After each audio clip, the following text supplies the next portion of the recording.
definir o corpo rígido, né? Veja, em geral um corpo é constituído de partículas, né? De pequenas microscópicas partículas, veja bem, aqui uma partícula DM1 com um elemento muito pequeno de massa, aqui uma outra partícula, um outro elemento muito pequeno de massa, e a princípio esses elementos de massa não precisam ser iguais. E eles estão a uma distância dr um do outro, um do outro. Então imagina uma quantidade imensa de partículas dentro de um corpo como esse, né? E um corpo sólido, um corpo rígido, de maneira ideal, pensando de forma ideal, veja bem, ele é considerado um corpo indeformável, que não sofre deformações, ou seja, a distância entre essas partículas ela não se altera, é invariável para todas as partículas. É essa situação ideal que é o que a gente considera um corpo rígido, né? Um corpo rígido. Então, veja bem, dr é invariável,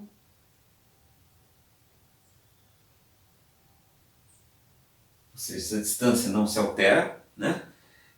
E esse corpo é indeformável. São as duas características que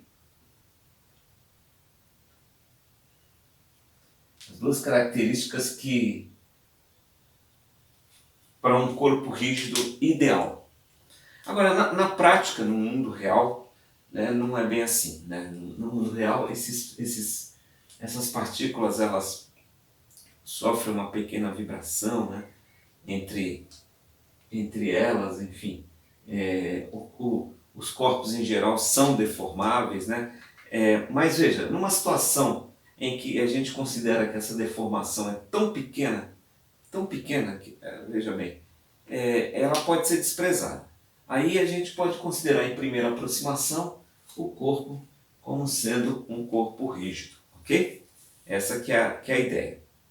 Agora, um corpo rígido em geral,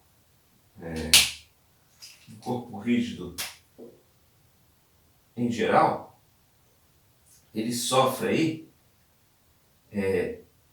uma ação, cada partícula sofre a ação da força-peso. E se cada partícula num corpo rígido real tem massas diferentes, então em cada ponto nós teríamos uma força-peso diferente. Mas veja, como resolver esse problema, né? Na hora que a gente vai efetuar os cálculos utilizando um corpo rígido, que agora ele não é mais um ponto material, né? Ele é um corpo constituído de vários pontos materiais.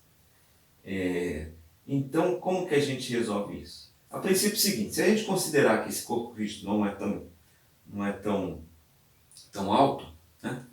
A gente pode considerar que G é constante. Vamos considerar que a aceleração da gravidade é uma constante. Ou seja, ela é a mesma em qualquer ponto aqui.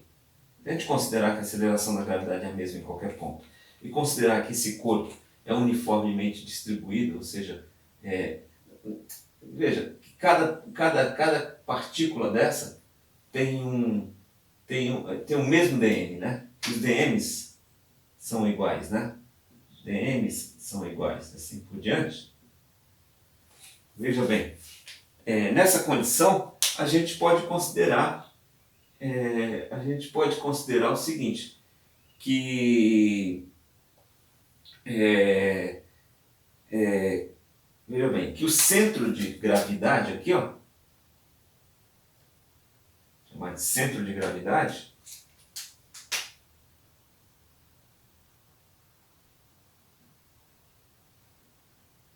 é igual ao centro de massa.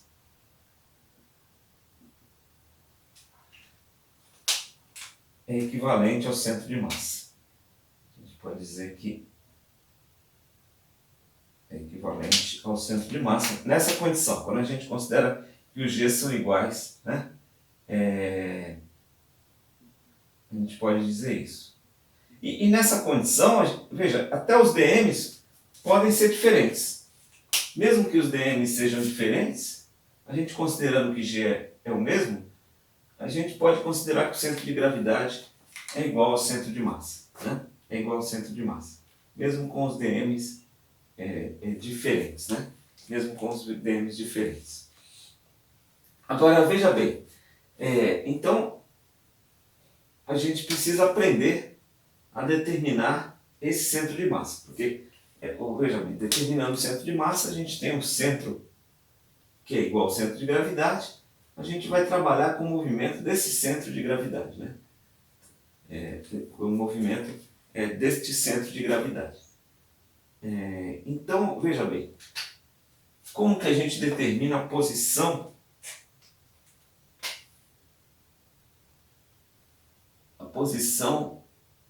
de um determinado DM aqui, né? De um determinado DM. A gente tem aqui um sistema de coordenadas, pode ser o cartesiano, veja bem. E aqui tem o nosso DR, a nossa posição da partícula em relação ao sistema de coordenadas. Então, cada partícula tem uma posição diferenciada. Né? De maneira geral, essa posição, né, que a gente chama de posição do centro de massa, né? Veja, temos várias partículas.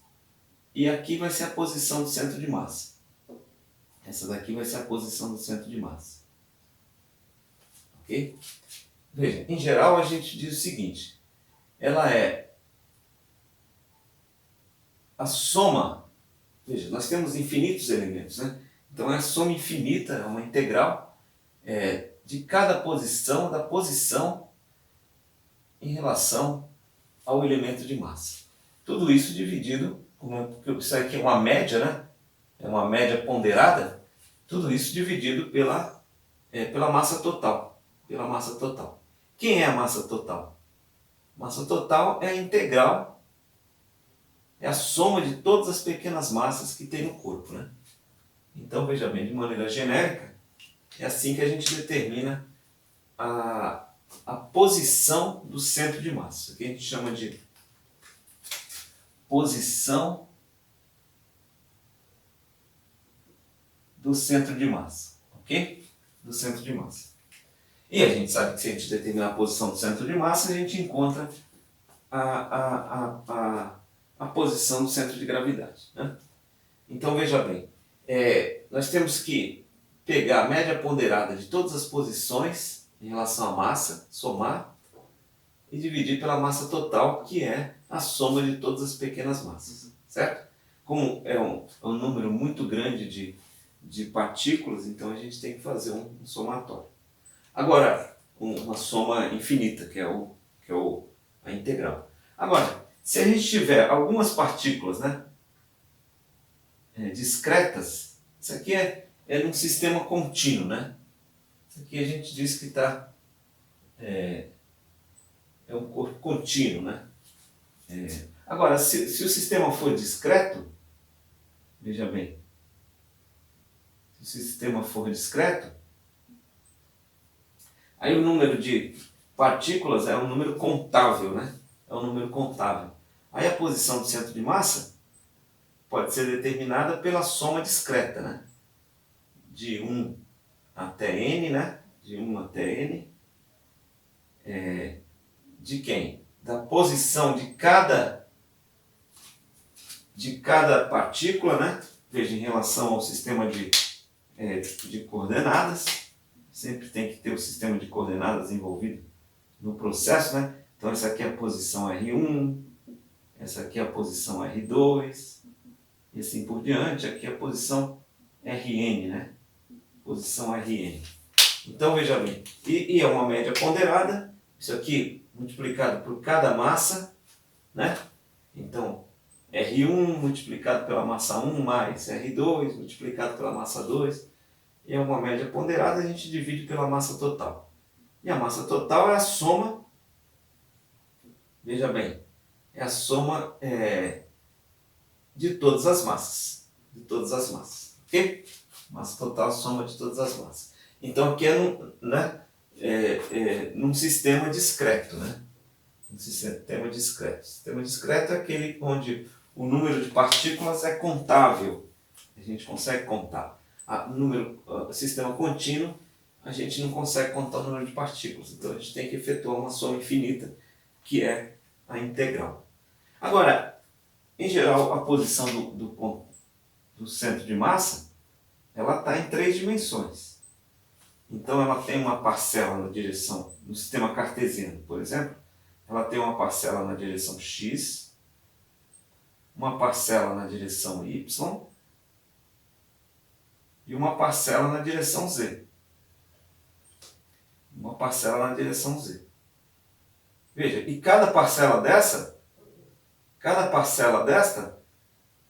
né, pode ser determinada da mesma maneira, né? Da mesma maneira. Se for no sistema contínuo, aqui o x, centro de massa, vai ser 1 sobre m, a integral de x dm. Aqui vai ser o quê? Vai ser a x, centro de massa, vai ser somatório vai ser xi vezes mi. A mesma coisa se aplica ao y. E aí você calcula isso parcialmente e depois agrega tudo nessa soma para encontrar o centro de massa total. Né? Centro de massa total. Se o sistema for linear, só tem uma componente. Se o sistema for bidimensional, 2 componentes. Se o sistema for tridimensional, 3 componentes. Então, determinar o centro de massa, com essa consideração de que o G é igual em qualquer ponto no corpo, nos dá também o centro de gravidade. E isso nos permite trabalhar mecanicamente com os chamados corpos rígidos, né, ideais, né, onde a gente vai considerar inicialmente que as distâncias entre as partículas são invariáveis e é um corpo, a princípio, indeformável. E a gente pode considerar isso para as pequenas deformações, os corpos que sofrem de pequenas deformações, isso pode ser aplicado tranquilamente. Ok? Agora, veja bem, para fechar essa ideia do corpo rígido, o corpo rígido, da definição de um corpo rígido, né? O corpo rígido ele pode executar 3 tipos de movimento. Corpo rígido real. Um movimento translacional. O que é um movimento translacional? Né? Veja, imagina um corpo rígido aqui, ó, se movendo de um ponto ao outro aqui, ó, com as suas curvas paralelas. Né? Veja bem, nesse movimento, as curvas que ele executa em cada ponto são paralelas. Nesse ponto aqui também, ó, a gente tem curvas paralelas, né? Então esse movimento é um movimento translacional. Então dá para a gente determinar velocidade, aceleração desse corpo, né? Posição, deslocamento, com esse tipo de movimento. Ele também se move de maneira translacional. Mas ele também se move de maneira rotacional. Né? Ele pode fazer rotação. Né? E tem 2 tipos de rotação. Ele pode girar, veja bem, ele pode girar em torno de um ponto fixo. Então aqui, ó, imagina esse ponto fixo aqui. Ó. Então eu tenho o corpo rígido girando em torno desse ponto fixo. Né? Mas ele pode também girar em torno de um eixo fixo. Né? Imagina ele girando aqui, ó, em torno desse eixo fixo. Né? Então ele pode rotacionar em torno de um ponto fixo ou em torno de um eixo fixo. Né? Então, além de translacionar, ele pode rotacionar dessas 2 maneiras. Isso é o suficiente para caracterizar o corpo rígido ideal. O corpo rígido ideal é a soma entre o movimento translacional com o movimento rotacional caracteriza o movimento completo do corpo rígido ideal. Mas para o corpo rígido real é necessário acrescentar mais um termo, que é o termo de vibração, porque aí as partículas elas se movem uma em relação à outra num processo vibracional, então também é necessário considerar o movimento vibracional. Então, em geral, o corpo rígido tem 3 tipos de movimento: o translacional, o rotacional e o vibracional. No caso do corpo rígido ideal, a gente despreza o movimento vibracional e a gente considera a soma dos 2 movimentos, o translacional e o rotacional. Ok? Então, até a próxima!